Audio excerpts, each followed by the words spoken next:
আমাদের সমস্ত আমল বরবাদ হয়ে যাবে। আমরা কেমন আমল না,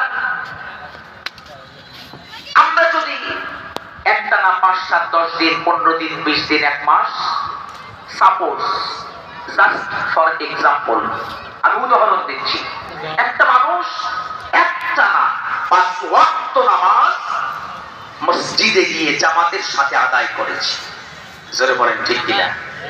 এই 5 ওয়াক্ত নামাজ একটানা 1 মাস আদায় করার কারণে এই মানুষটার ভিতরে আত্ম অহংকার এমন ভাবে প্রস্ফুটিত হয়ে যায়, মনে হয় যেন এই পৃথিবীর, এই আকাশের নিচে, জমিনের উপরে তার চেয়ে বড় আমলওয়ালা এই পৃথিবীতে আর কেউ নেই।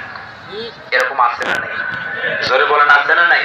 এরকম আছে, অনেক আমলদার আছে যারা নিজেকে অনেক বড় আমলদার ভাবে, কিন্তু সাহাবায়ে কেরাম আজমাইন রাদিয়াল্লাহু তাআলা আনহুমদের আমল কেমন ছিল আর তাদের